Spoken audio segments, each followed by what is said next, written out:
Time to look at Matt and the other villains. Hey, this is the Sword and the Pen Reflections. It is my casual alternative to that channel. So we're gonna be, looking at Matt and the other villains from episode 6 of season 2. I would divide this segment up by specific villains, but we're just gonna look at them all. Oh yeah, Min's in this too, I guess. I mean, she's a villain in this also. Traitor. So the last time we saw Matt and Min, they were just escaping the White Tower, and we were left with the information that Min is actually operating under the instructions of Leandrin.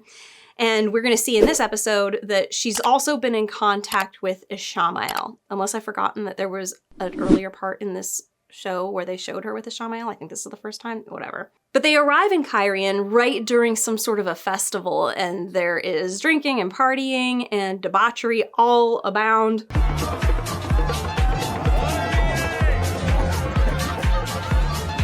Hey, now I can see why you wanted to come here. You will never find a more wretched hive of scum and villainy. We must be cautious. Matt? Wait, Matt. Yeah, I think this is a mistake. I think we should go. You're worried that I'm going to find another bartender to spoon after. I bet her stories aren't half as good as yours. Come on.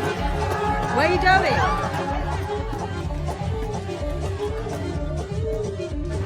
That was the worst first date I ever had. Matt's like, oh, I can see why you wanted to come here. But Min's like, my spidey senses are tingling. We should get out of here. And of course, Matt is like, oh, what are you afraid that there's going to be some other bartender with better stories than you or something? It doesn't matter. They're inventing some sort of a flirtation between these two that was never in the books and adding to the bizarre drama that is going to be Rand and his 3 women. There's going to be enough drama, in my opinion, just trying to pass off that these 3 women are okay with being his harem, apparently, because that's where this is definitely going. But instead, we're creating this like, oh, Matt likes Min, and Perrin likes, what was her name? Avienda. And Rand is still in love with Egwene, but, whatever. There is such a thing as drama overload, and I'm not saying that it's like, oh my gosh, there's so much drama I can't get it. That's not the effect that you feel this overwhelmment with drama. It's more like the opposite effect. If you put too much in there, it all feels contrived. It feels like they're trying to insert drama wherever they possibly can, and so you get this effect of numbness. Like, I do not care about Min and Matt as a couple. I do not care about Perrin. Sorry, the baby is going nuts in the other room, playing around with everybody else. I don't care about Min and Matt. I don't care about Avienda and Perrin. There is such a thing as drama overload, and the effect is you don't care about it because it feels like it's being inserted everywhere. So you sort of expect that it's going to happen, but there's so much of it going on in different places that you don't really care because you're like, oh, this is just their drama, and oh, this is going to be their drama. This is going to be weird in season 3 if all of them meet together. I'm whatever. I have no way of knowing where they want to go with this. I'm hoping, oh my gosh, it's going to be the finale of season 1 all over again. Or like, the only woman I've ever wanted was my wife. It's going to happen, I just know it. Apparently my family has decided to throw a festival of their own in the living room, so I'm sorry for the noise in the background. Matt is just nothing like how he is in the book. One of the things you want to do when you're doing an adaptation is get to the essence of a character and amplify that. Matt is not this. Instead, we're getting none of what he truly is. He's a very loyal friend.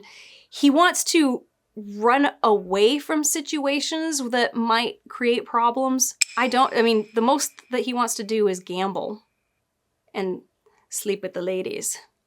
But it's not like this. So now we're checking in on Leandrin, and she's gone back to her ailing son, who's an old man, back in Tarvalon. She's, oh, I'm so sorry I left you alone for so long. She's singing a lullaby to him. Lullaby. And Lanfear shows up. Leandrin immediately attacks her, but it's nothing to Leandrin. She just poof. And this would be right after Lanfear has let Rand go. Remember, she had him up on the wheel and he was like, prove that you're trustworthy and, tell me where the others are, whatever. And then we see her going like, thoughtful. And then Rand wakes up and we find out that her one condition for letting him go and helping him was that he has to get away from Moiraine, and Rand left Moiraine. So that's where we left Lanfear.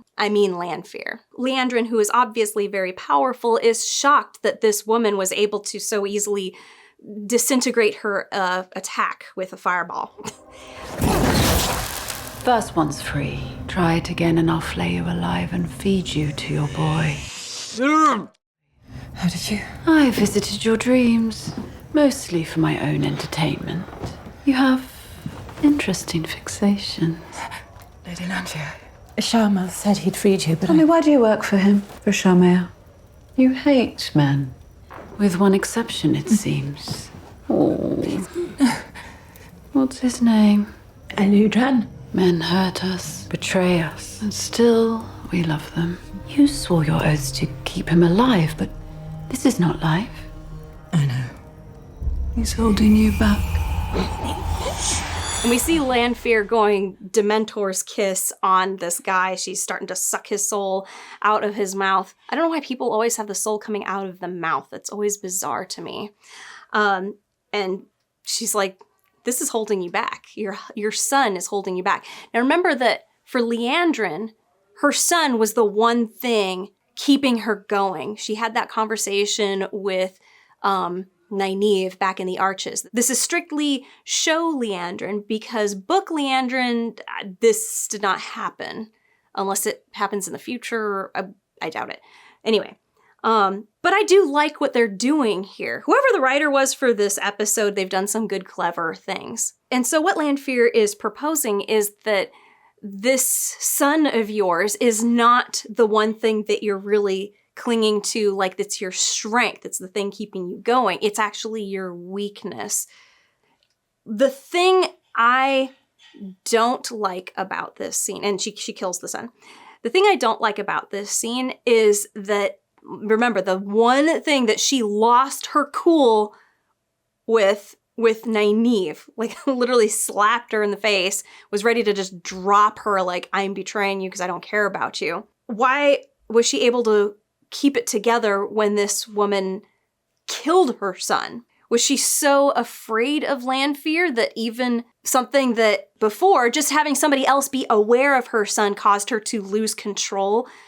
Is her fear of Lanfear so great that she's easily able to control herself? Like she can watch her son get killed and she's able to control herself?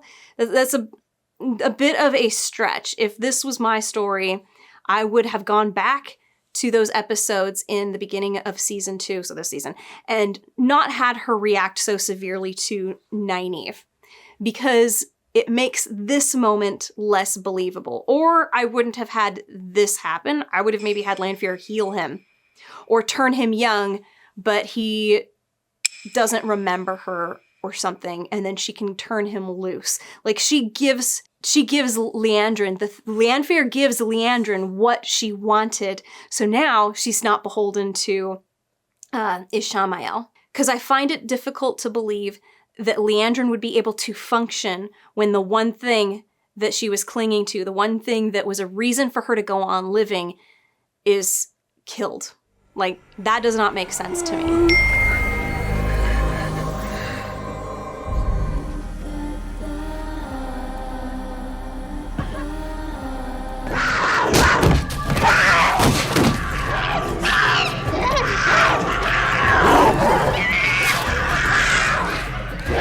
Again, this is totally just a show critique, not a book critique. And I don't think I'm nitpicking here.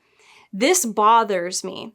It bothers me that just the discovery of her son caused her to lose control before, and now the death of her son is something she can control herself about. That this is her reason for living. This would be the thing to tip her over the edge. So I don't like that Lanfear kills the son. I like that it's brutal on Lanfear's part, but if she wants to control Leandrin, she should have just done the thing for the son that Ishamael was promising.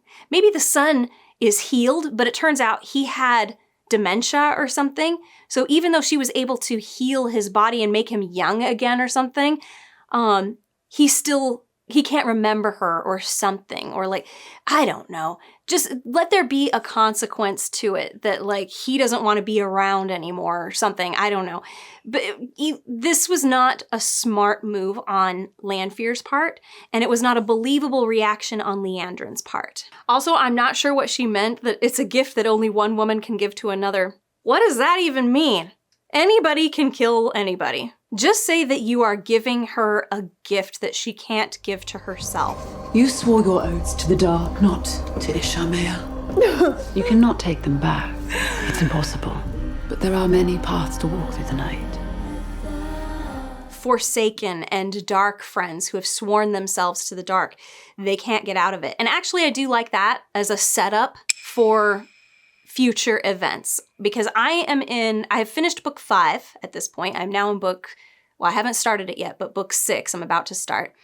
Sort of pausing for a minute. I needed a mental break from the books, but we have something coming up. I think it's at the end of book 4. Yes, it's in the end of book 4, where Rand is able to sever the connection between a dark friend, one of the Forsaken, and the Dark One.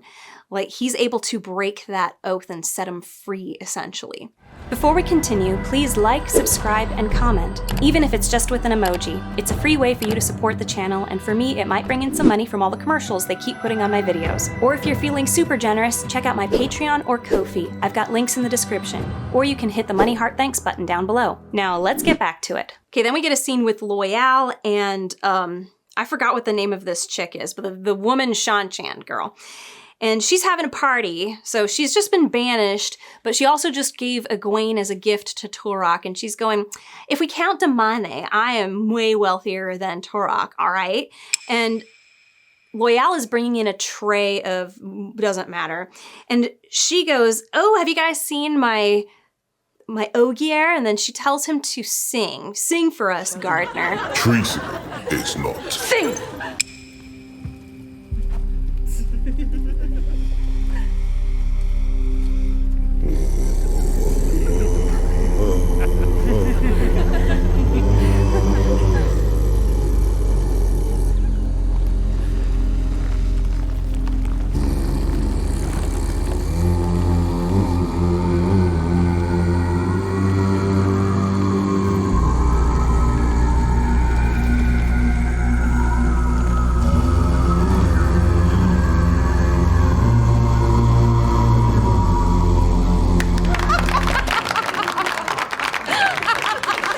Book, I think is it the second book or the third book? I don't remember which one it was, and it doesn't really matter, but we did have a scene where the gang basically goes to an Ogier settlement, whatever. They visit some Ogiers, and this sort of thing is, like, this ability of theirs is revealed and talked about, and I feel like this scene is put in here to replace that. So I'm guessing that this ability, this tree singing, is something that's going to be very important later on. At least that's what I would hope.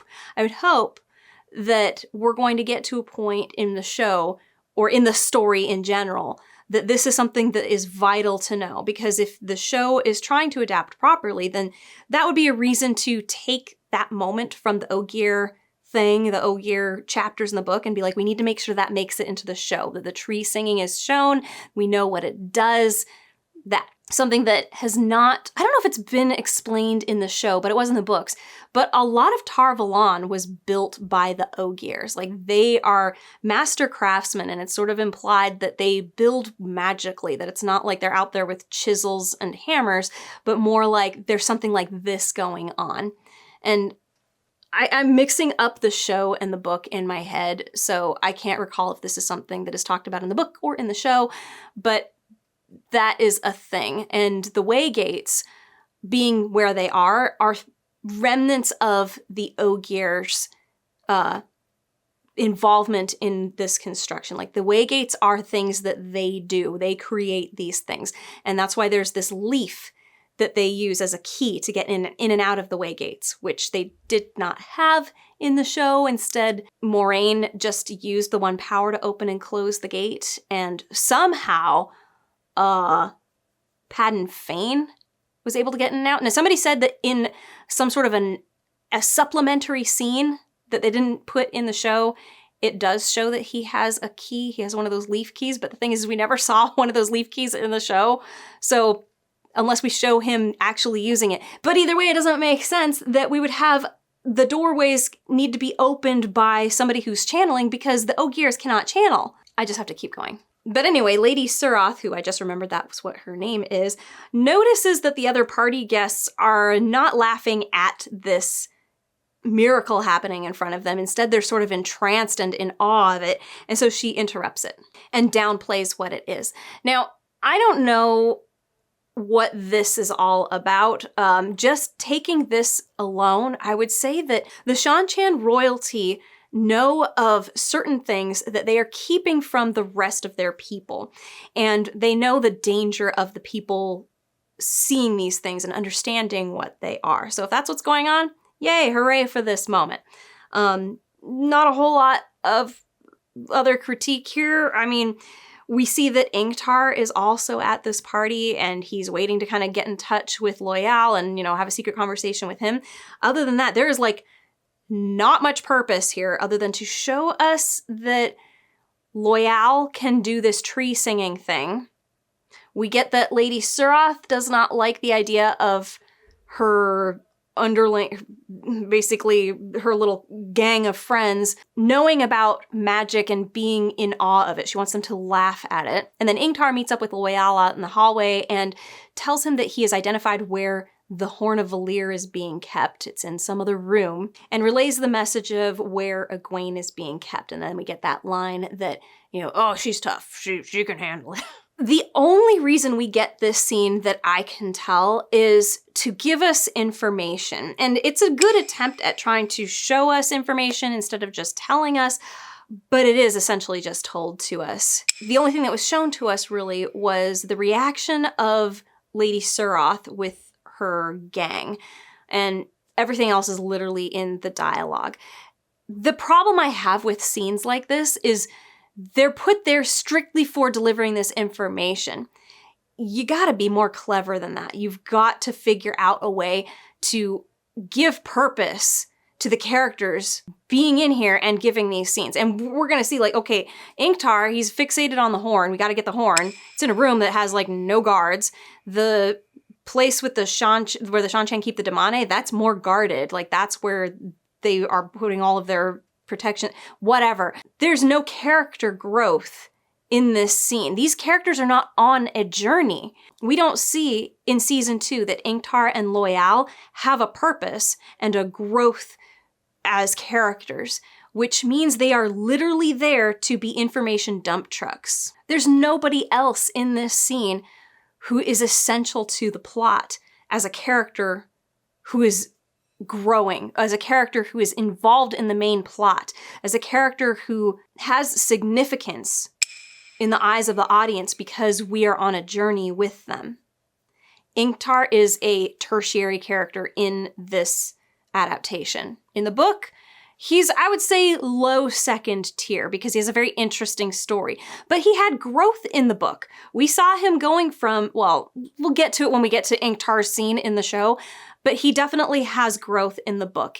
In the show, he's pretty much flatlined through the entire thing. It's very dissatisfying. Look, I understand the desire to make somebody honorable and good and always trying to do the right thing and then saying, and then they die. But is that really more painful than somebody who really is struggling and then makes the right decision at the end only to meet their doom? It's not really, because you're asking that question, are they going to be able to do it? Have they won? Are they going to be able to do it? And you're like, yes, they did, but it cost him his life.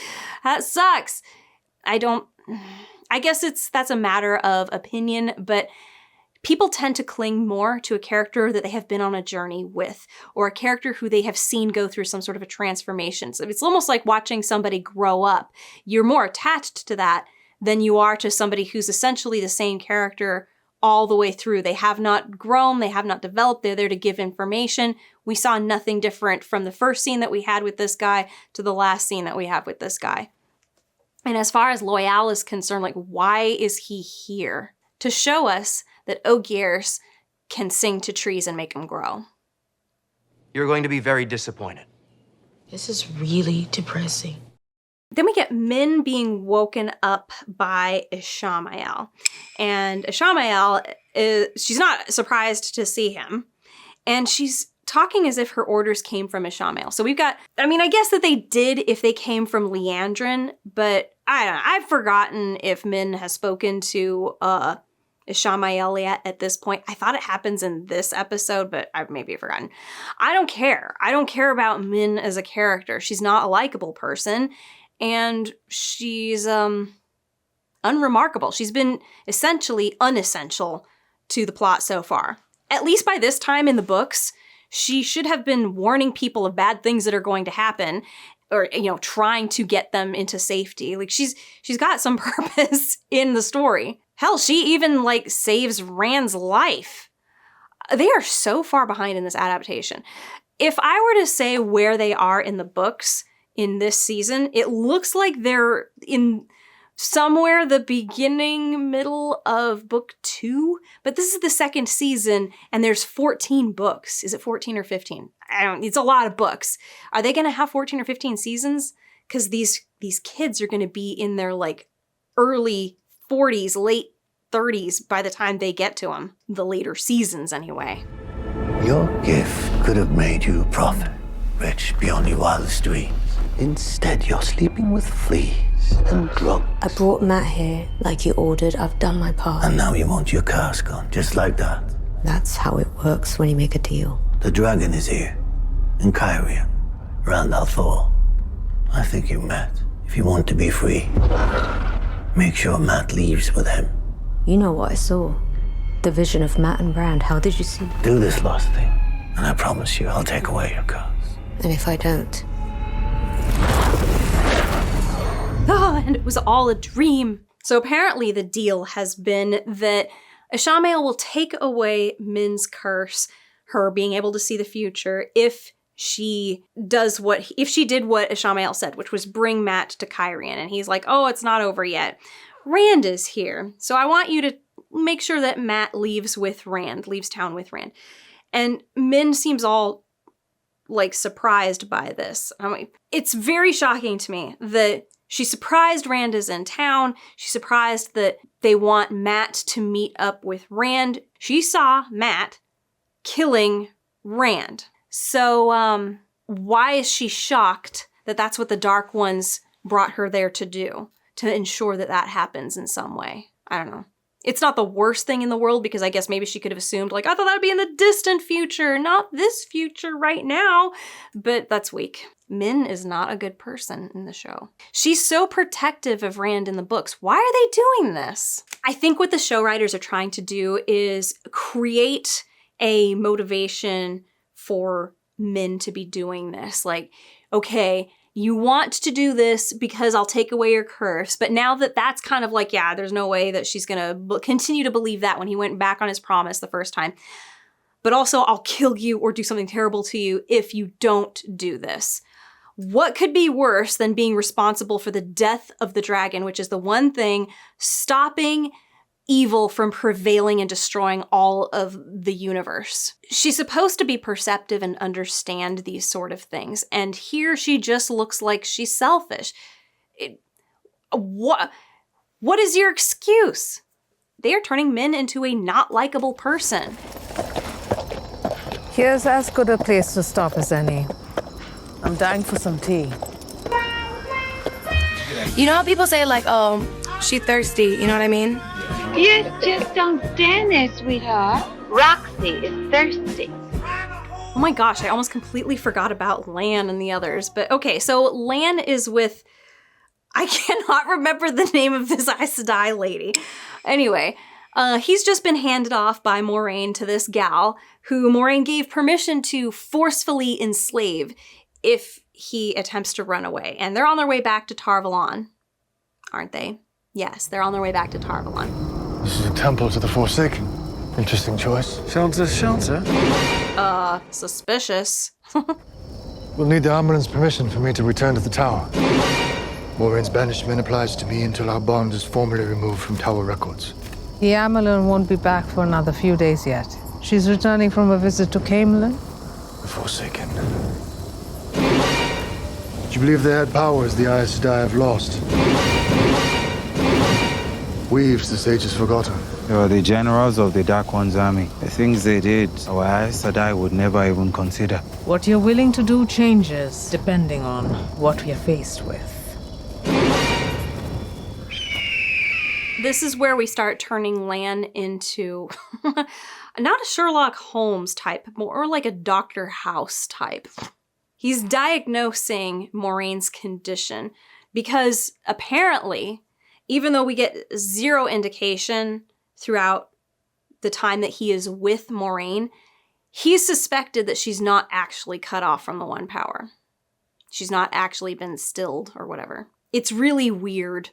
I'm not sure what the hell they were thinking with this. I don't think they could think of what do we do with Lan during this time? We gotta give him something to do other than just be the prisoner of these people. This is so 100% made up so far. I mean, I've read all the way up to a part where I can tell you this has not happened and probably will never happen. So it's completely made up. And I don't understand why. It's a fan fiction. It's like a major event that has happened to Maureen, and they did it for the sake of giving her a bigger role. Yeah, that's what happened.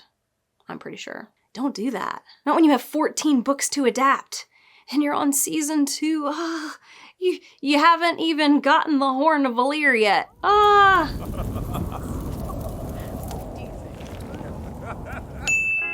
Okay, quick note I'm adding in post. Why the hell are they making Lan sleep outside alone while they're in the tent banging loudly away? I mean, I thought they were afraid that he was gonna try to kill himself. This is like the worst thing you could do to somebody who's just had a breakup or like the biggest loss of their life. Yeah, don't mind us. You can just sleep out here alone in the dark and cry yourself to sleep. We'll be off in the tent banging real loud and having a great time, making sure that you can hear everything. If he wasn't going to kill himself before, this might just push him over the edge. And I know it's all supposed to be a setup, but it's a really stupid setup. It's either 1, so obvious, or 2, it's so weird that it should be making Lan go like, are these dark friends?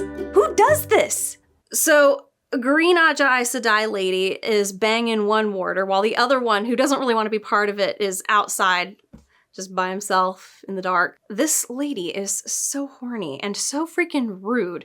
You're in a tent, and 2 of the people that you're with don't want to be part of these experiences of yours. This is extremely rude. Anyway, Lan's like, I'm out of here. It's rude to leave while your friends are sleeping. They were not sleeping, obviously, as you can hear. Ruder still to use your weapon against them. So the other warder comes out of the tent to continue this conversation. So what was going on just now? You had Aes Sedai lady and one warder in the tent making sex noises. It's just so weird. Is that what was going on? I don't want to fight you. Rejection's a relatively new experience, so you have to forgive me for asking. That line makes no sense whatsoever, because back in episode 1, we had this guy, I can't remember his name. Black and tan. First name? No first names. One of us is black and one of us is tan. We're a modeling team. Perhaps you've heard of us. I fell in love with a warder. I fell in love with an Aes Sedai. You always make me feel like the third wheel. When Alana first bonded me, it was miserable for everyone. I didn't like having an audience in my head, and she didn't like the show. So the 3 of us talked it through, and we decided that she would mask her bond with me. Except in battle, in bed. So for him to make this comment about being rejected, like it's not something I'm used to, it's as if the person who wrote this episode did not read those earlier episodes. As in the first episode and then the one with Lan peeing on a tree, because that's the only way I can identify the number of episodes, like what happened in them. What was the thing you remember most? I remember Lan peeing on a tree. In that episode, we found out that he has been rejected. And it was hinted at in episode 1. Well, hinted at, very strong. It was said actually in episode 1. And you always make me feel like the third wheel. And then we got the details in the pee on the tree episode. Did they read those episodes? before they wrote this line. And even if they had, and it got in there, the editor or the director or the script supervisor, somebody should have said something like, actually, he's been rejected for the entirety of his warder lifestyle. He was like, frustrating. Also, was Tan implying that by Lan leaving, he is rejecting being bonded to Aes Sedai Lady and Black and Tan? Like, that's their plans. Their plan is to forcefully bond him anyway. Oh yeah, that's her name. Alana. All right, she's Pomegranate Girl. Gross. Where are you going, old friend? That is my business. Blood feeds blood. Blood calls blood. Blood is, blood was, and blood shall ever be. Answer the question, man. Please. Do you actually believe? We don't know what to believe, because you've told us nothing. You risk our lives, Alana's life, and why? We have always supported you. But if you are a dark friend sworn to Lanfear, you shall not leave this place. I fought the Dark One. Move aside. The Amelin did not banish you from Tavalon. You know that. You wanted me to tell you where she is. Why? That's actually clever. Alana has pieced together that you know that the Amerlin did not banish you from Tarvalon. You wanted to know where the Amerlin was. I like that. That's good. That works. Very nice trick for getting information from somebody on both their parts. It's more of an Aes Sedai thing, though, than a warder thing. Like, I struggle to see that this is something that a warder would come up with to do on his own, but good for Alana being the clever one and figuring it out. I need to find her. What do you want from Suan Sanche? It's about Moiraine. You will tell us the truth, Lan and Alana. We will kill you where you stand if you don't. We found the dragon Reborn. Anyway, nothing else to say on this scene, except that I am super curious. See, these are things that the writers should know. What is it that Moiraine told Alana in order to convince her that it's important that she take Lan and forcefully enslave him if Lan tries to get away or tries to go back after Moiraine? Like, what? Anyway, this scene was okay otherwise. Moving on. Next, we are inside of a carriage with Suan, who is writing letters. She's replying to Moiraine, who in the previous scene we've seen Moiraine has not yet told Suan that she's been stilled. The carriage stops and we get the exterior and we see that this is like a lone carriage with maybe 2 riders behind it. Where is her protection? She's like the queen of the whole world, practically. So where is her protection? Shouldn't she be part of a giant caravan, mostly with Aes Sedai women who can protect her from danger? It's just odd. I do like the inside of this carriage. It's beautiful.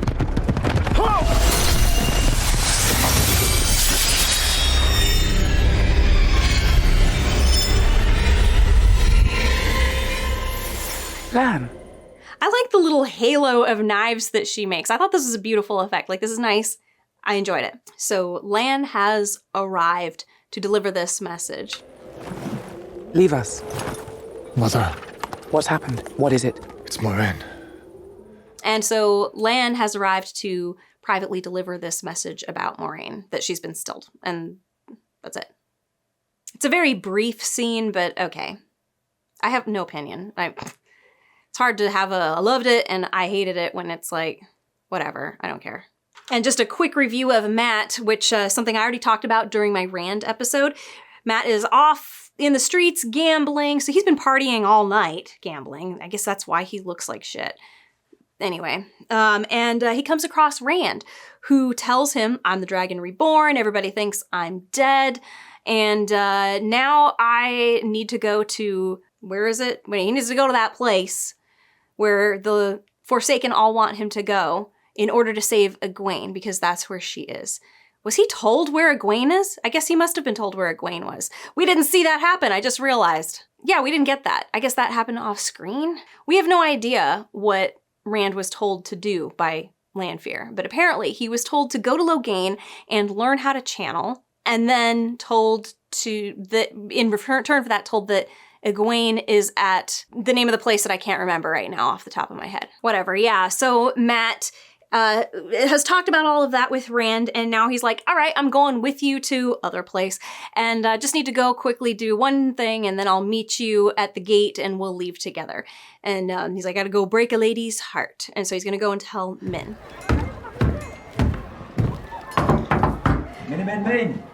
Min. Come in.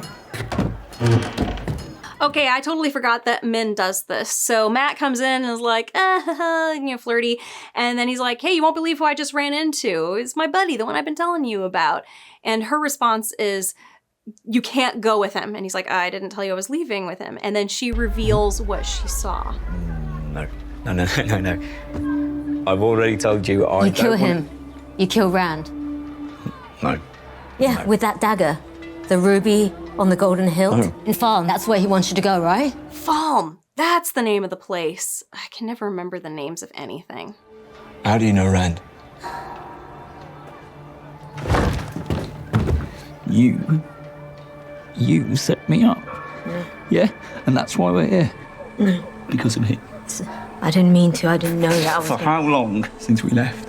No. Before we met. I'm sorry. I genuinely thought you were my friend. I am. That's why I'm telling you. You kill him, Matt. If you love him, stay away. Now, Matt, I'm sorry, but why are you so upset? She's telling you before you do anything. I mean, okay, I guess I can understand a little bit of betrayal. I just don't care about Matt in the show. I don't care about him. I don't. Moving on. I guess I don't understand why Min couldn't have mentioned, I am your friend, because she's trying to convince him that she's still his friend. Why doesn't she just say, my life is forfeit because I'm telling you, or something like that? I mean, if he ever cared about her, that would matter to him. Whatever. I just don't care. I'm tired. My head hurts. Moving on. Then we get a very brief scene of Suan arriving in Cairhien, and she's apparently called 14 sisters there, which this is a significant number in the books. You need a certain number of Aes Sedai, a high number like this, in order to still somebody. And it seems that she has come there to, wait a minute. How many sisters stilled Logain?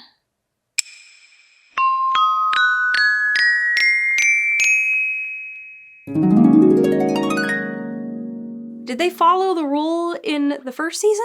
Is it a rule? Is it a rule only for women? Whatever. I guess I'll have to double check. So in the book, you need 14 sisters to still somebody, I'm pretty sure. Is it 14? I think it's 14. It's a lot. So that's what everybody thinks is going to happen here. They're like, oh, I guess we're here to still somebody.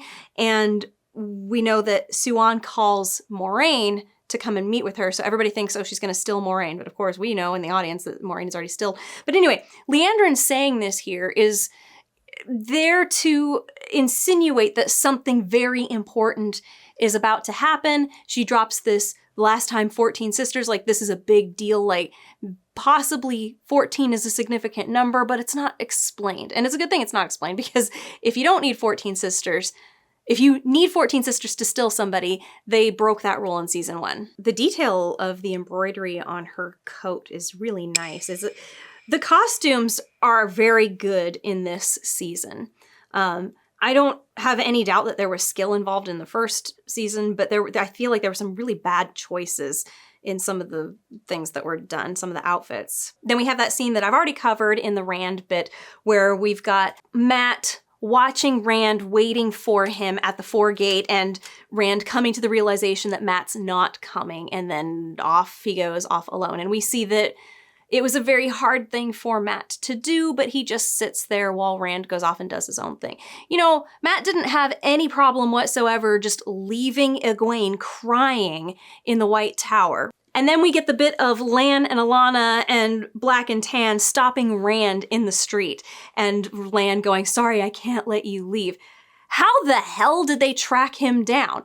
How did they know where Rand was? I could sit here and try to like theorize what I'm supposed to believe in like how they tracked him down, but there have been a lot of people looking for him and unable to find him.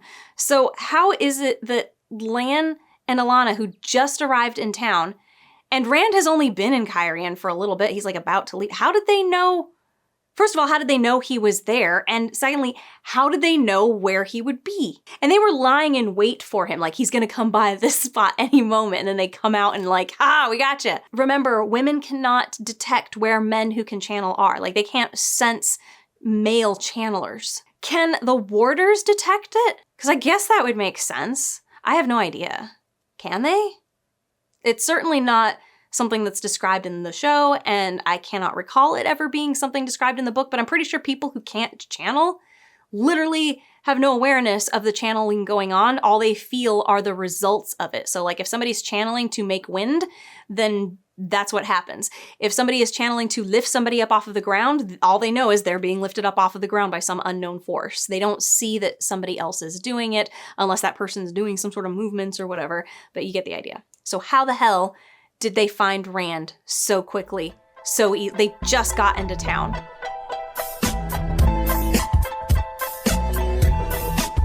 Maybe it's me nitpicking. At this point, just erase everything I just said. And on that note, that is the end of episode 6. I can't remember everything that I complained about in this episode since most of it was filmed up in Alaska months ago, so I'm not, whatever. That was the end of it. Let's move on. Please like, subscribe, and comment, even if it's just with an emoji. It's a free way to support this channel. Or if you're feeling super generous, check out my Patreon, Ko-fi, or hit the money heart thanks button down below. Any help is much appreciated and much needed. See you for the next one. Be good to yourself.